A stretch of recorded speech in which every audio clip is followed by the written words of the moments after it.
আসসালামু আলাইকুম প্রিয় শিক্ষার্থী বন্ধুরা, এই ভিডিওর মাধ্যমে তোমরা মানবিক বিভাগের যারা আছো প্রত্যেকটা সাবজেক্টের প্রথম পত্র দ্বিতীয় পত্র প্রত্যেকটা সাজেশন পাবা। একটু ভিডিওটা ধৈর্য সহকারে দেখো, একটা ভিডিওর মাধ্যমে সব কিছু শেষ করে দেবো, ঠিক আছে?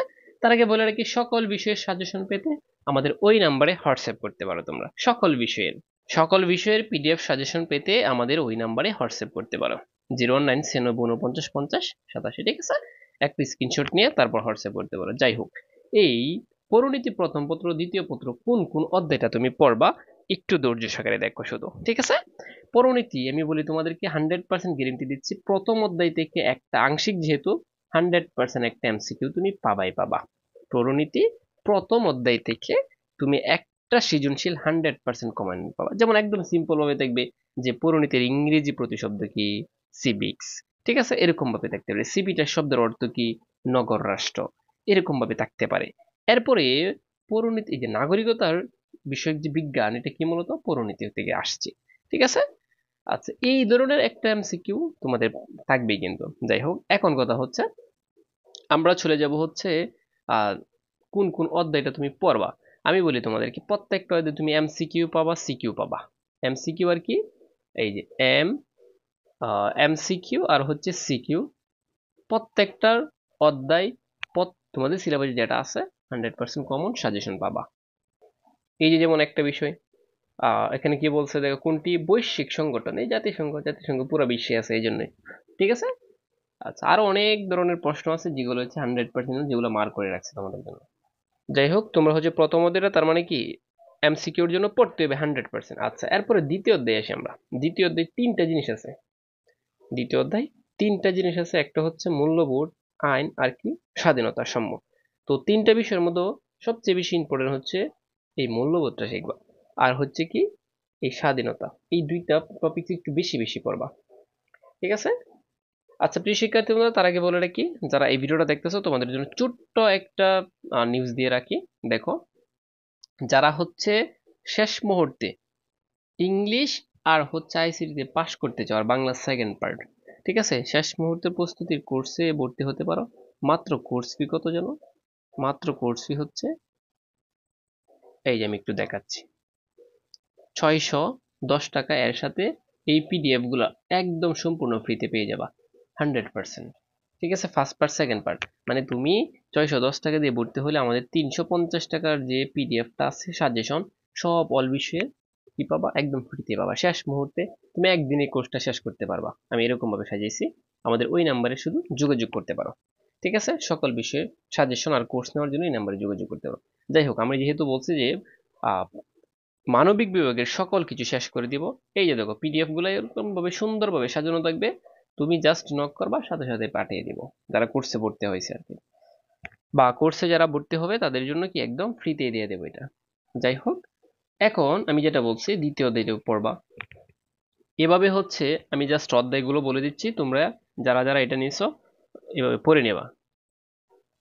এই যে দেখো, ভাইরাল একটা প্রশ্ন, সরকারের অঙ্গ বা বিভাগ কয়টা? তিনটা। কি কি? আইন বিভাগ, শাসন বিভাগ, বিচার বিভাগ। আইন বিভাগ, শাসন বিভাগ, বিচার বিভাগ। কথা বুঝছো? আঞ্চলিক ক্ষমতা বন্টনের ভিত্তিতে, হুম, এই আঞ্চলিক ক্ষমতার ভিত্তিতে একটু অপেক্ষা করো, সরকারকে কয় ভাগে বিভক্ত করা যায়? এটা হচ্ছে দুই ভাগে, ঠিক আছে? এটা কি দুই ভাগে, বাস কাজ শেষ।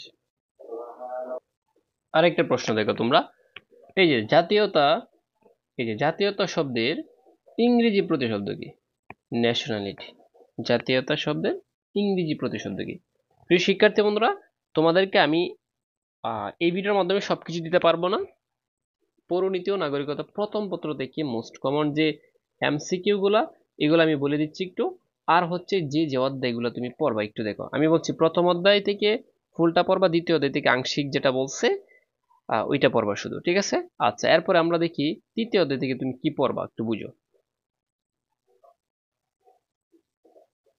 সরি, চতুর্থ অধ্যায় থেকে যেটা পড়বা, এই যে দেখো, যখন তোমার সংবিধান প্রণয়ন হয়েছে, কতজন সদস্য আছেন একটা কমিটি? এটা কত? 34 জন ছিল, ঠিক আছে? কমিটি ছিল কতজন? 34 জন। আচ্ছা, এরপরে দেখো, এই যে পাকিস্তান যে প্রতিষ্ঠিত হওয়ার কত বছর পর সংবিধান রচিত হয়েছে? এটা হয়েছে কত, 9 বছর পরে। 9 বছর পরে। সংবিধান কি পরিচালনার সর্বোচ্চ দলিল? এটা হচ্ছে রাষ্ট্র পরিচালনার সর্বোচ্চ দলিল হচ্ছে সংবিধান। যাই হোক, এখন কথা হচ্ছে যে এই চতুর্থ অধ্যায়টা সৃজনশীলের জন্য তোমরা পড়বা, কারণ সংবিধান সম্পর্কে একটু বানিয়ে এটা নিয়ে লিখতে পারবা যে সংবিধান কি। হ্যাঁ, সংবিধান, বাংলাদেশের সংবিধানের বৈশিষ্ট্যগুলো কি, জাস্ট সংবিধান সম্পর্কে একটু ধারণা নিতে পারলে তোমরা কিন্তু বানিয়ে লিখতে পারবা। সো এই অধ্যায়টা তোমরা সৃজনশীলের জন্য রাখবা। কথা বুঝছো সবাই? আচ্ছা, এরপরে রাখবা হচ্ছে কি যেন, এই যে দেখো সপ্তম অধ্যায়, সাংবিধানিক যে প্রতিষ্ঠানগুলো আছে জাস্ট এগুলো একটু পড়ে নেবা। হ্যাঁ, সাংবিধানিক প্রতিষ্ঠান সম্পর্কে জাস্ট যদি এই যে দেখো যে বিসিএস ক্যাডার হয় না, বিসিএস ক্যাডাররা হচ্ছে যে কততম অনুচ্ছেদে হয় মূলত। হ্যাঁ, বিসিএস ক্যাডাররা কততম অনুচ্ছেদ, 137তম। এই যে এমসিকিউটা আসে কিন্তু বারবার। ঠিক আছে, প্রিয় শিক্ষার্থী তোমরা যারা আমার এই সাজেশনটা নিয়েছো, প্রথম পত্র দ্বিতীয় পত্র এখানে যেগুলো দেওয়া জাস্ট এগুলো একটু একটু পড়ো। আমি প্রথমেই মনে হয় ভুল বলেছি যে প্রথম পত্র বলবো, এখানে প্রথম পত্র প্লাস দ্বিতীয় পত্র সবগুলাই আমি দিয়ে দিলাম। এই পিডিএফটা যারা নিচ্ছ সাজেশনটা জাস্ট এটা কমপ্লিট করে রাখো, পরীক্ষার আগের দিনও যদি তুমি দেখো তাহলে 100% কমন পেতে পারো। ঠিক আছে, এখানে যেটা পড়বা তোমরা, এটা পড়া শেষ হলে আমি আরেকটা পিডিএফ সাজেশন দিব সর্বশেষ যেটা। ঠিক আছে, মানে এইটা তুমি একদিনে পড়তে পারবা। সো প্রিয় শিক্ষার্থী বন্ধু, দেরি না করে যারা এখনো পিডিএফ সাজেশন নেও নাই এবং শেষ মুহূর্তে ম্যাথ অর্থাৎ আইসিটি আর হচ্ছে ইংলিশে পাশ করতে যারা চাও, তারা আমাদের 01996 49 50 87 এই নাম্বারে হোয়াটসঅ্যাপ করতে পারো। কথা বুঝছো সবাই? বাস, শেষ মুহূর্তে শুধু কয়েক ঘন্টার ভিডিও দেখবা।